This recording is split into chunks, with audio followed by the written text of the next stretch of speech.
Bismillahirrahmanirrahim. Welcome to APS Science.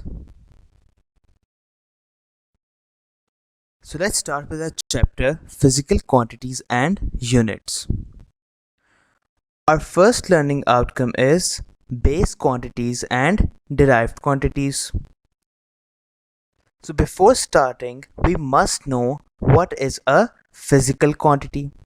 A physical quantity is a quantity which can be measured, यानी ऐसी quantity जिसको major किया जा सके। इसको और समझने के लिए हम ये कह सकते हैं कि एक फिजिकल क्वांटिटी में हमेशा एक न्यूमेरिकल वैल्यू होगी सच एज 1, 2, 3, 7, 8, 11 और एक यूनिट होगा such as kilogram, second, amperes, anything. हम इसको एज अ टोटल जब देखेंगे तो हमारे पास फॉर एग्जांपल हम न्यूमेरिकल वैल्यू से लेते हैं 2 और यूनिट से लेते हैं किलोग्राम, तो हमारे पास एज अ टोटल बनेगा 2 किलोग्राम्स। अब हम एक सेंटेंस सोचते हैं, फॉर एग्जांपल एक फ्रेज 2 किलोग्राम ऑफ एप्पल्स, तो ये एक वैलिड सेंटेंस है। एक फिजिकल क्वांटिटी जो है 2 किलोग्राम एक फिजिकल क्वांटिटी है। फॉर एग्जांपल मैं एक न्यूमेरिकल वैल्यू हटा देता हूँ, 2 मैं हटा देता हूँ तो dash kilogram of apples, how many kilogram of apples, 1, 2, 3, we don't know. इसी तरह अगर मैं न्यूमेरिकल वैल्यू को वहीं रखूँ और एक यूनिट को हटा दूँ और किलोग्राम्स में हटा दूँ तो क्या बन जाएगा, 2 dash of apples, 2 tons of apples, 2 kilogram of apples, 2 gram of apples, we still don't know. इसीलिए एक फिजिकल क्वांटिटी में एक numerical value like for example 2 and a unit such as kilogram लाजमी होगा। ऐसी कोई फिजिकल क्वांटिटी नहीं जिसमें कोई भी एक चीज़ मिसिंग होगी। अब हम कहेंगे कि एक फिजिकल क्वांटिटी जो है डिवाइड होती है दो ग्रुप्स में। एक होती हैं बेस या फंडामेंटल क्वांटिटीज और दूसरी होती हैं डिराइव्ड क्वांटिटीज। सबसे पहले हम डिस्कस करेंगे बेस क्वांटिटीज के बारे में। तो बेस या फंडामेंटल क्वांटिटीज असल में वो क्वांटिटीज होती हैं जो कि असल में डिस्कवर हुई। अब हमारे पास बेस और फंडामेंटल क्वांटिटीज की 7 एग्जाम्पल्स हैं। हमारे सिलेबस में 5 हैं लेकिन हम 7 के बारे में स्टडी करेंगे। सबसे पहले length, then mass, time, electric current, temperature, amount of matter and luminous intensity. ये इतनी ज़्यादा क्वांटिटीज़ हैं, इसीलिए इसको रिमेंबर करने के लिए एक स्मॉल सेंटेंस है। Lava makes 3 cuts through abundant lakes। इसमें ईच फर्स्ट लेटर क्या रिप्रेजेंट कर रहा है?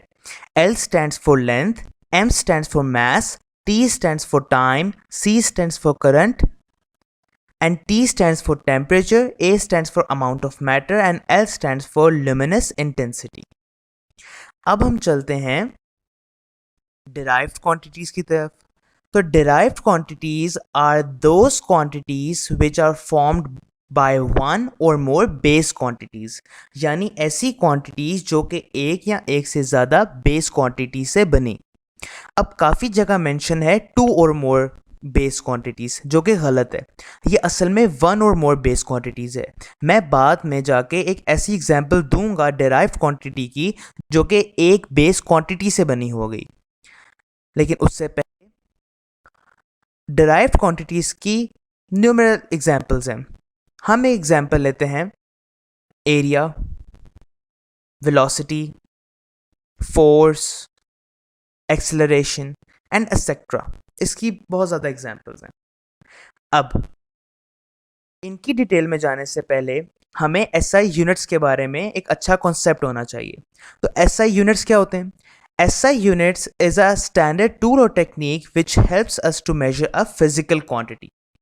अब एक बात ज़रूर जहन में रखें, फिजिकल क्वांटिटी मैंने पहले बताया क्या होती हैं। फिजिकल क्वांटिटीज़ दो ग्रुप्स में डिवाइड हो सकती हैं, एक होती हैं बेस क्वांटिटीज़ और एक होती हैं डिराइव्ड क्वांटिटीज़। अब ऐसी एसआई यूनिट्स यानी ऐसे स्टैंडर्ड टूल या टेक्निक जिसके तहत हम एक बेस क्वांटिटी को मेजर कर सकते हैं वो होते हैं बेस यूनिट्स, और ऐसे स्टैंडर्ड टूल या टेक्निक जिसके तहत हम एक डिराइव्ड क्वांटिटी को मेजर कर सकते हैं वो होते हैं डिराइव्ड यूनिट्स। अब इनकी एग्जांपल्स देखते हैं। अब इस टेबल में मैंने बेस क्वांटिटीज के बारे में जिक्र किया। लेंथ का बेस यूनिट है मीटर। मीटर एक ऐसा स्टैंडर्ड टूल या टेक्निक है जिसके तहत हम लेंथ को मेजर कर सकते हैं। इसी तरह बाकी मास का किलोग्राम, टाइम का सेकंड, इलेक्ट्रिक करंट का एम्पेयर्स, टेम्परेचर का केल्विन, अमाउंट ऑफ मैटर का मोल्स, ह्यूमरस इंटेंसिटी का कैंडेला।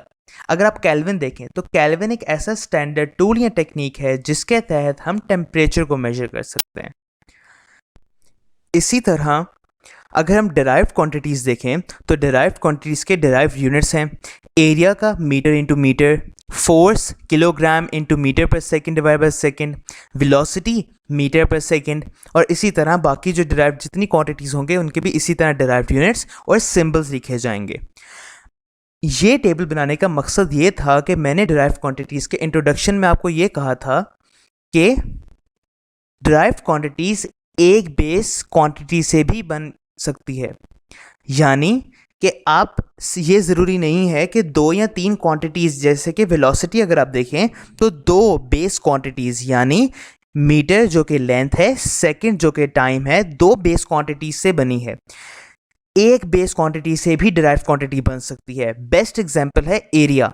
एरिया अगर आप देखें वो है मीटर इंटू मीटर, यानी लेंथ इंटू लेंथ, क्योंकि मीटर एक बेस यूनिट है,